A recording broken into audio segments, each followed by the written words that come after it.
Welcome back to Out of the Rough. I'm with Patti Handy, the author of How to Ditch Your Allowance and Be Richer Than Your Parents. 9 wealth building tools to make a teen rich. Now let me just tell you right now, I want my children to be much more successful, much happier. I want that success for them. I want that inner calm. And don't we all for our children? We do. I remember as a kid, my mom told me, other than loving you, taking care of you, the best thing I can do for you is teach you how to be independent. Yeah. And it's absolutely true. So let's start with building some techniques in building. Where does it start with? And I know I believe in an allowance, but your take on the allowance is a little bit different. It is. I don't believe in allowance, and I'll explain why. Allowance is something that generally is given to kids for doing their chores, doing their responsibilities. As far as I'm concerned, that should be part of running the household. You know, I don't get paid to pay my bills and to go grocery shopping and to fix my bed and, you know, take care of my son. We are a team. We're a family. We do things together. Having said that, kids don't know how to manage money unless they have money to manage. Right. So I do give him the opportunity to create additional income by doing things extra and above his chores. Let me, an example of a 7 or 8-year-old. What would be something above and beyond for that? If he doesn't normally, or she doesn't normally vacuum, let him vacuum. Yeah, okay. You know, they're old enough that they can vacuum. Oh, wait a second. I normally make my kids do a lot of things. I better be careful, right? Yeah, exactly. No, but yes. Things like that, you know, run the vacuum around the house and I'll give you whatever you think is fair. You know, I was driving to get the car washed, and I think we pay $7 for one of these car washes, one of those drive-through car washes. Right. And it's not my passion to wash a car. And I said to my kids, I said, how about if I pay, you know, Amy, I'll pay you $2 and Jack $5 to wash the car because I'm going to pay it anyways. What do you guys say? And they thought about it for a minute, and they're like, okay, let's give this a shot.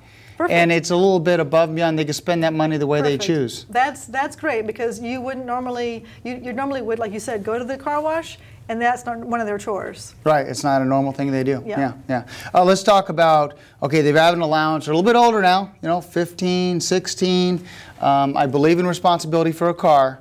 But let's talk about their first debit card or their first ability to spend money. Is it cash only, or what? Talk to me about when debit cards are right and what your comfort level is with that. Debit cards are right as long as they understand how they work. A lot of kids will just swipe them and think that there's an endless supply of cash in there. And if they do that, they get hit with the $35 overdraft fee. It's important that they realize they have to keep tabs of what they're spending. Every time they, you know, go to the gas station, run it through Starbucks, whatever they're doing with it, they got to write that down in their register, make sure they know to the penny what they have at all times. Because oftentimes they think if they swipe it and it went through, oh, they must have money in there. Not the reality. You know, I like the idea of tracking it because you're going to be mindful. Absolutely. And if you're tracking it, you're going to be mindful. Well, shoot, should I spend $4 on that, whatever that was? Yeah, this may not be a good use of my money right now. If I don't have the $4, or I do have the $4, what else do I have coming down the road? And yes, stop and think about what you're spending. There's also a thing in your book you talk about, which is give your children so much money for back to school, and then have them make their own choices. Yeah, you know, because they can learn from those choices. Right. There's a limited amount of money to go towards back to school supplies or clothes. Let's use clothes. Let's just say $200 for conversation's sake.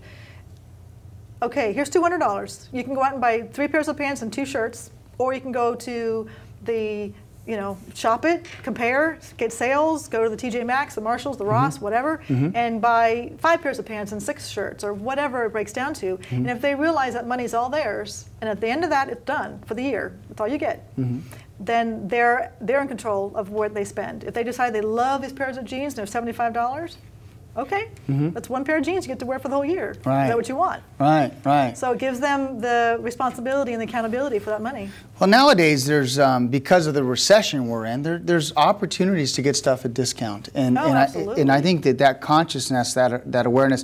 One tip that was important to me, my father taught me, is when I was a young man, he says, you can get a car and I'll pay for half, but you got to save up the half first.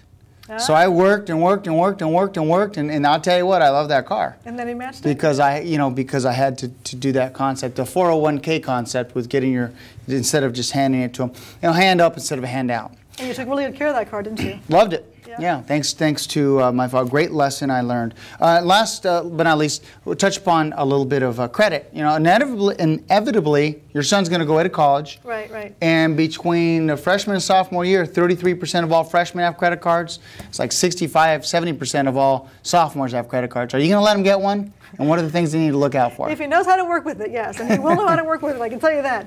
But yes, it is important to start to create credit for yourself, because your credit score is important for you to get through life. So he needs a credit card to gain credit, among other things.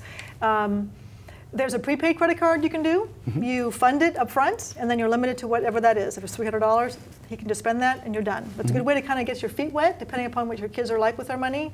If they're super, super conservative and always been very good with their money, you can probably give them a credit card and let them go with it and understand you will only use this and pay it off in full. You will not carry a balance on this. Right. If you carry the minimum or you just pay the minimum, here's what it's going to cost you, and you educate them. And try to get a credit card from a bigger financial institution or credit union. I love credit unions too.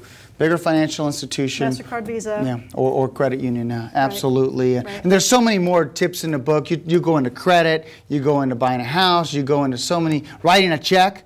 Wait a second, are there going to be checks when my kids graduate? They're supposed to know how to do it, though. Exactly. Well, Patti, how to ditch your allowance and be richer than your parents. 9 wealth building tools to make a teen rich by Patti Henry. Thank you very much for coming in. Yes. And you might want to pick up a book. Where's the website they can do that at? Website is teenscashcoach.com. Yeah. Teens with an S. Perfect. Thank you very much. Thank you. We're going to jump to a quick break, but when we come back, I got Ryan Metro, and we're going to talk about your computer system and how to keep it the most secure possible and some solutions to your IT challenges.